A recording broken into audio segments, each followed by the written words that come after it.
All that we have heard in today's lectionary deals with ways of interpreting the law of Moses, the law of love, and the law of Christ. The Old Testament reading is taken from the 5th book of Torah, also known as the Pentateuch or the Book of Moses. It's a unique narrative that calls our attention to a set of laws, a way of living meant to move from one generation to the next, a code of conduct that is not only intended for some ancient age, but is relevant now in this time and place. Moses insists that there is no remoteness or secret in understanding these statutes and mandates.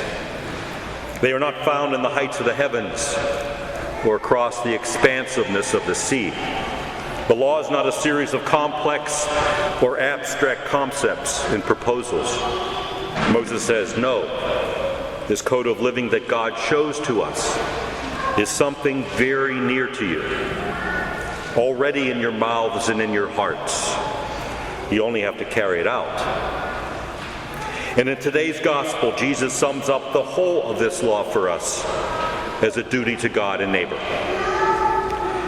The story of the Good Samaritan is so familiar to us that we often focus only on its challenging message of what it means to be a neighbor and what it means to love a neighbor. But this parable has another perspective. It is also a story of comfort and hope. Above all, the Good Samaritan is a self-portrait of Jesus and what he has done for us, for the human family, for you and for me. This complementary understanding of today's parable does not cast us as actors in the story. Instead, we are those acted upon by a love whose limitless goodness we cannot fathom. We are like the man beaten and left on the side of the road to die, robbed of our original holiness because of original sin. Each of us is wounded because of our selfishness and pride, as well as from the transgressions of others.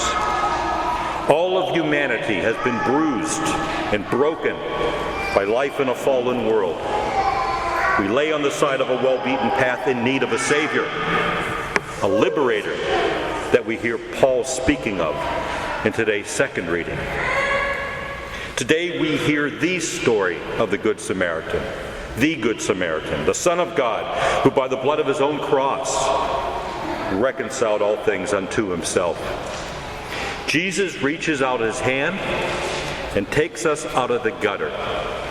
He heals and restores us with the oil and wine of the sacraments. He entrusts us to the boundless riches of his grace in his own innkeeper, the church. A church who watches over our healing and growth into Christian maturity. Luke's parable is also a challenging story. We hear the tale of two seemingly disinterested passers-by and one unlikely person filled with compassion. However, was it only because of empathy that the Samaritan cared for the half-dead stranger? Was it only because of a feeling? It's interesting to note that the parable says nothing about what the priest or Levite felt. Maybe they too had compassion. Maybe not. We only know that they, for whatever reason, chose to keep their distance and move on. Because real love is not a feeling. Our God expects us to care for our neighbor regardless of whether or not we experience sympathy, compassion, or concern. Because love is fundamentally an act of the will. There will be times when the call to love generates no feeling at all. Is there someone in your life about whom your emotions, good or bad, prevent you from loving them?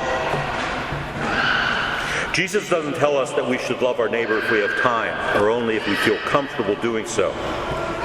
He uses the word and to make these two commandments inseparable, to love God and neighbor. In other words, one cannot exist without the other. So here's the thing. if we don't give aid to the hungry and thirsty, welcome the stranger and the foreigner, visit those in prison, care for the sick, clothe the naked, search out those who are without family or friends, men, women, children rejected, alone, forgotten, and stripped of all meaningful human relationships. In other words, those who, like the man in the parable of the Good Samaritan, are left for dead. If we don't love them, can we really say we love God?